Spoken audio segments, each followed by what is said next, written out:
이 영상에는 그 어떤 다른 영상보다 개인적인 생각이 많이 들어가 있습니다. 저만의 생각이니 정답은 없음을, 그리고 여러분들의 입장에서 제 생각이 틀릴 수도 있음을 알려드리며 건강한 토론은 늘 환영이라는 말로 시작하고 싶습니다. 쇼미더머니라는 프로그램은 한국 힙합에 지대한 영향력을 끼쳐왔습니다. 이 사실은 부정하고 싶어도 부정할 수 없는, 변하지 않는 사실이죠. 특히 쇼미더머니는 시즌4 그리고 5부터 본격적으로 한국의 힙합이라는 대중음악을 소개하는 계기가 됩니다. 그렇게 이 프로그램과 한국 힙합은 점점 서로에게 주는 영향이 커지게 되었죠. 하지만 시간이 지나며 인기는 서서히 식어갔으며 이번에 쇼미더머니 11이 실패적으로 마무리되었습니다. 저는 이에서 이제 쇼미더머니라는 프로그램의 수명도 끝났다는 느낌을 살짝 받았어요. 그렇기 때문에 이 타이밍에 쇼미더머니와 한국 힙합에 대한 이야기를 해보면 좋을 것 같아서 이 영상을 만들게 되었습니다. 우선 쇼미더머니라는 프로그램이 한국 힙합에 준 영향력에 대해 먼저 이야기해보도록 하겠습니다. 분명히 쇼미더머니라는 프로그램이 한국 힙합에 준 긍정적인 영향이 있고 부정적인 영향도 있습니다. 장점부터 이야기해보죠. 첫 번째 장점은 너무 당연한 거지만 힙합이라는 장르를 다시 대중화시켰다는 것입니다. 사실 힙합이라는 장르의 대중화는 이전부터 어느 정도는 되어 있었습니다. 그 중심에는 다이나믹 듀오, 에픽하이, 리쌍, 그리고 슈프림팀 등이 있었죠. 하지만 이 세대를 겪지 않은 현재 MZ세대들은 그 당시 힙합이라는 장르와 크게 가깝지 않았습니다. 그러던 대중들에게 쇼미더머니는 힙합이라는 장르를 알리게 되었죠. 많은 대중들은 쇼미더머니를 통해서 힙합이라는 장르에 관심을 가지게 되었습니다. 특히 방영 시간을 금요일 11시부터 토요일 새벽 1시로 설정하면서 퇴근하고 돌아온 많은 어른들과 학생들이 모두 소비할 수 있게끔 유도했죠. 실제로 이는 젊은 세대뿐만 아니라 우리의 부모님 세대도 힙합이라는 장르에 관심을 가게끔 만들었습니다. 저희 집도 가족이랑 함께 모여 쇼미더머니를 보던 때가 있었죠. 힙합이라는 장르의 공격적이고 폭력적인 부분만 알고 있었던 어른들은 금세 힙합이라는 장르의 매력을 알게 되어 쇼미더머니 인기곡들을 따라 부르기도 했고, 학생들은 학교의 축제에서 쇼미의 곡들을 커버하기도 하면서 즐기기도 하였습니다. 이런 현상들이 발생하면서 힙합이라는 장르가 한국에 소개되었음을 알 수 있었고, 이 문화를 소비하는 사람들이 더 많아졌습니다. 이는 자연스럽게 힙합 음악 시장의 크기를 키우게 됩니다.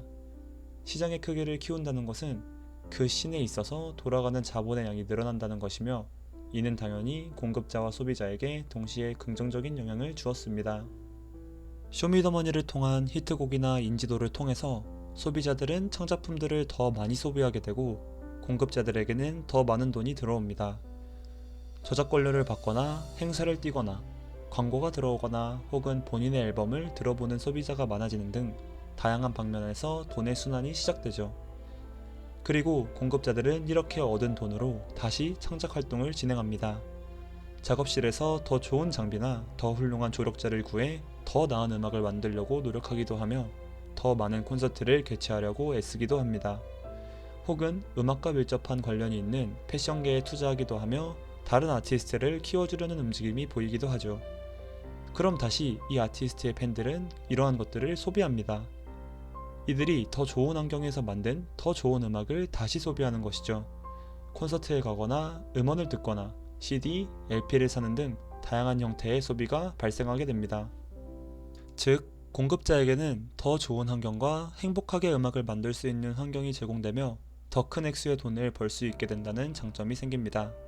소비자에게는 본인이 즐길 수 있는 상품이 늘어나며 이것을 소비하며 즐거움을 얻게 된다는 장점이 생기게 되죠.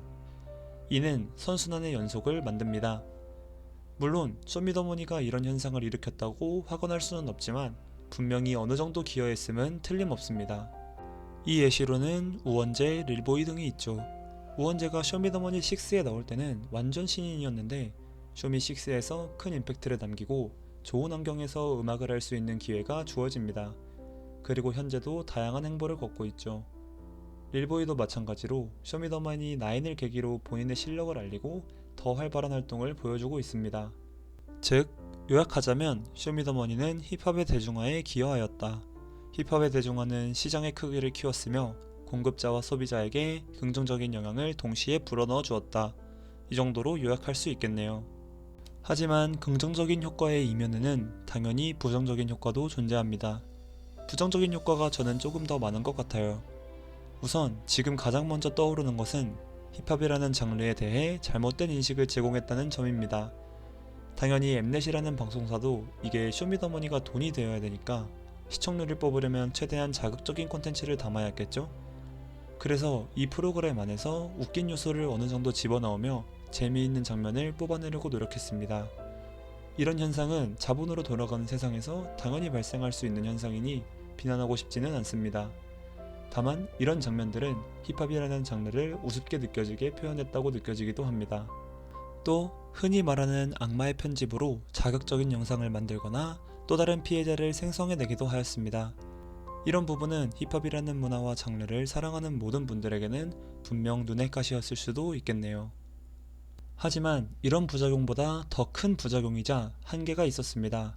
바로 쇼미더머니만 소비하는 소비자들이 많아졌다는 점입니다. 이제부터는 필터링 없이 이야기해 보겠습니다. 간단히 말해서 쇼미더머니의 히트곡들만 듣는 사람들이 많아졌고 그들의 음악을 찾아 듣는 사람은 많이 없다는 이야기예요. 힙합을 쇼미더머니로 접한 사람은 힙합이라는 음악에 흥미를 느끼지만 대중적인 요소가 많이 첨가된 음악을 주로 찾아 듣습니다. 이건 제 친구들만 해도 그렇습니다. 쇼미더머니 히트곡을 노래방에서도 부르고 그러는데 이 아티스트들의 앨범은 찾아 들을 생각을 딱히 많이 하진 않습니다. 물론 이런 사람들을 욕하는 것은 전혀 아닙니다. 하나의 문화를 얕게 소비할 수도 있어요. 본인만의 소비 형태가 각각 개인마다 존재하는 것이잖아요. 저도 음악 말고도 얕게 소비하는 문화가 분명히 있고 이를 욕하는 것은 옳지 못한 어리석은 행위라고 생각합니다. 근데 그냥 아쉽다는 이야기를 하고 싶었어요. 많은 대중들의 귀가 그 쇼미더머니의 본선곡들에 한정되어서 다른 곡들에는 거부감이 더 커지게 되고 새로운 시도를 점점 꺼리게 되는 현상이 발생하는 것이죠. 힙합이라는 장르가 쇼미더머니를 통해 소개되었는데 많은 사람들이 쇼미더머니라는 프로그램을 마지막으로 노력이 멈추게 됩니다. 그래서 쇼미더머니라는 방송 프로그램을 긍정적으로만 바라볼 수는 없게 되었습니다.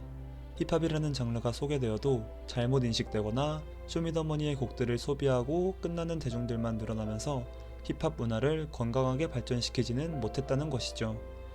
무엇보다 이런 류의 소비 형태의 단점이 무엇이냐면 점점 쇼미더머니라는 프로그램의 곡들에 질리게 된다는 것입니다.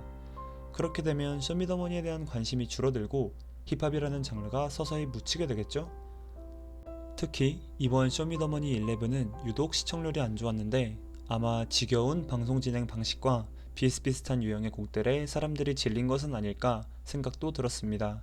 이제 쇼미더머니가 세상에서 통하지 않을 것이라는 느낌이 확 들었습니다.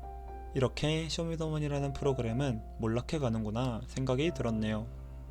쇼미더머니가 끝나가면서 쇼미더머니가 끝나면 한국 힙합도 망하지 않을까 하는 우려의 목소리가 많아졌습니다. 한국 힙합이 망한다는 것은 어떤 의미일까요? 간단히 제 생각을 말해보죠.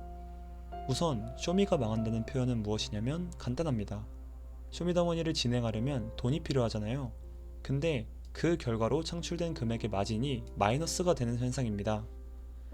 그 스튜디오 대관비, 심사위원 출연료, 제작진, PD들의 급여 등 다 지급해야 되는데 그걸 지급할 만큼의 결과물이 뽑히지 않는다는 것이죠. 그렇게 돈이 마이너스가 되는데 당연히 쇼미더머니를 계속해서 할 이유가 없겠죠? 그럼 쇼미의 방영이 중단되고 한국 힙합에 대한 사람들의 관심이 서서히 떨어질 것입니다. 쇼미의 곡 위주로만 듣는 얕게 소비하는 계층은 아마 쇼미의 방영이 중단되면 힙합 곡들을 굳이 안 찾아 듣겠죠? 그럼 한국 음악씬에서 힙합 음악의 관심도는 저절로 떨어지게 될 것입니다. 그렇게 되면 힙합씬에 사용하는 돈이 줄어들고 다른 장르에서 더 많은 소비가 발생합니다. 그럼 아까 말씀드렸던 선순환의 구조가 멈춰버리는 것입니다. 소비자의 소비가 줄어들면 생산자는 돈이 없어지고 음악을 할 수 있는 환경이 망가져 버립니다. 또 본인의 음악이 소비되지 않는 것을 보면 허무함이 찾아와 음악을 그만두거나 극단적인 경우로는 재정난 때문에 목숨을 끊는 사람들도 생기게 되죠. 그러면 어떻게 될까요? 세상에 나오는 힙합 음악의 양은 현저히 줄어들며 퀄리티도 떨어질 것입니다. 이는 다시 소비의 위축으로 이어집니다. 전에 선순환이 발생했던 것처럼 그것의 정반대로 악순환이 발생하는 것이죠. 이렇게 악순환의 시기가 길어지면 한국에서 힙합이라는 장르는 서서히 잊혀지게 됩니다. 그럼 이게 한국 힙합이 망하게 되는 것이죠. 즉, 쇼미더머니가 끝나면 힙합이라는 장르는 서서히 잊혀지고 시장의 파이가 줄어들며 한국 힙합씬은 망하는 길로 기울 가능성이 굉장히 커질 수도 있다고 예측해 볼 수도 있습니다. 이런 사태를 해결하거나 대비하는 방법도 물론 존재합니다. 우리에게는 두 가지 방법이 있습니다. 첫 번째는 다른 방법으로 많은 사람들이 한국 힙합을 스스로 찾아듣게 하는 방법입니다. 두 번째는 굳이 많은 사람이 찾아듣지 않아도 소수의 인원과 팬들로도 원활하게 수익을 창출할 수 있는 시스템을 마련하는 것입니다. 우선 첫 번째 방법은 쉽지가 않습니다. 많은 사람들의 음악을 찾아듣게 한다는 것은 전혀 쉬운 일이 아닙니다. 그래도 제 채널에서 영상을 보고 계시는 분들이라면 그나마 음악을 찾아서 들으시는 분들이겠죠? 근데 아마 이렇게 안 들으시는 분들이 99% 정도일 거예요. 근데 이런 분들에게 너 음악 더 열심히 들어, 문화를 위해서 하면서 강요할 수는 없는 거잖아요. 문화를 얕게 소비할 수도 있으니까요. 그래서 이게 어려운 문제인 것이죠. 이 역할을 쇼미더머니라는 친구가 시즌4랑 5 때 많이 해주었죠.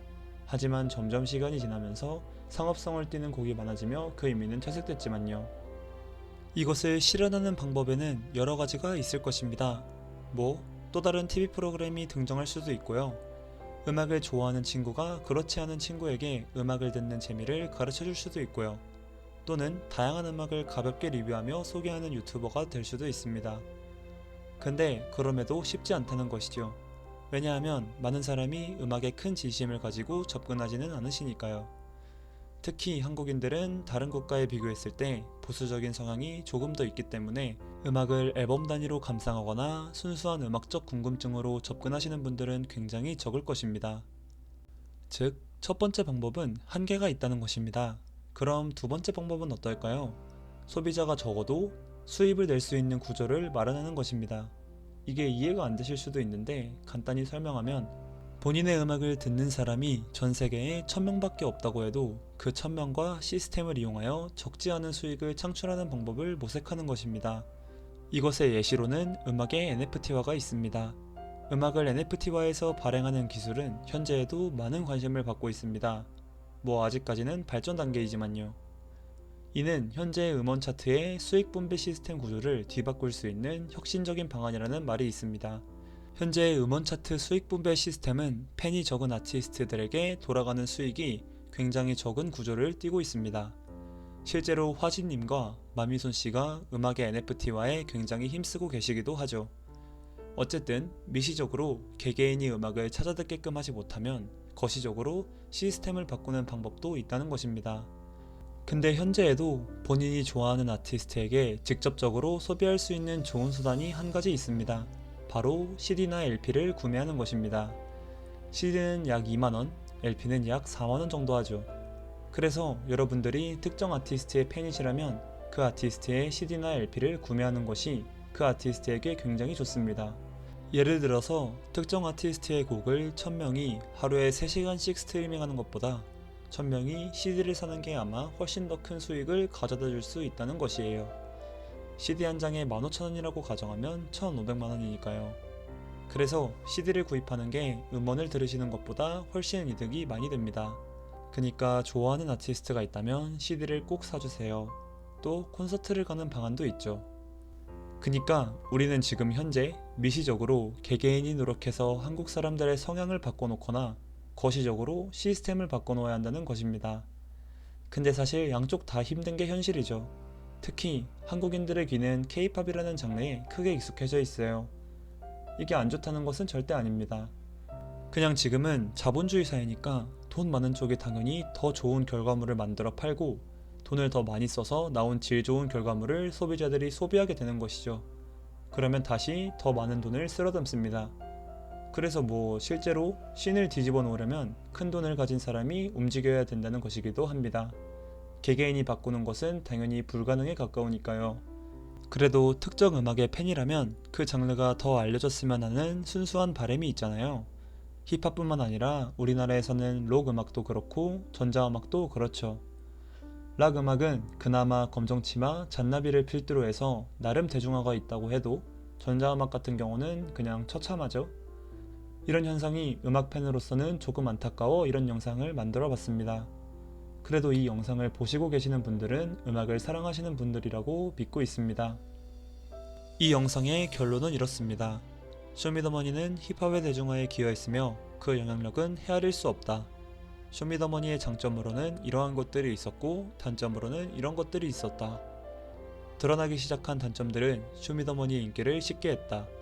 쇼미더머니의 인기가 식으며 한국 힙합씬의 몰락으로 이어지지 않을까 우려하는 목소리가 많아졌다. 내가 생각하는 한국 힙합씬의 몰락이란 이런 것을 의미하고 이를 해결할 방법에는 이런 것들이 있다. 이러한 해결 방법에도 한계가 너무나도 크지만 저도 문화를 위해 노력하겠다. 이 정도로 요약해 볼 수 있겠네요. 우선 저는 한국 힙합이라는 장르가 쉽게 망할 것이라고 생각하지는 않습니다. 왜냐하면 우선 대중화가 이미 많이 되었고 현재까지 쌓아온 한국 힙합 음악의 팬들이 그래도 매우 적지만은 않으니까요. 그리고 그분들은 대부분 CD나 LP도 많이 모으시고 콘서트도 틈틈이 다니십니다. 그렇기 때문에 쉽게 무너질 것이라고 생각은 안 합니다. 그리고 현재 한국 힙합 아티스트들이 점점 각자의 개성을 찾아가고 있으며 본인만의 음악을 확립하는 게 보여서 오히려 현재는 더 흥미로운 시기에 접어들었다는 생각도 듭니다. 여러분들의 생각은 어떠신가요? 댓글로 남겨주세요. 오늘도 음악을 사랑하시는 분들에게 감사의 말씀 전하며 영상 마무리 짓겠습니다. 시청해주셔서 감사합니다.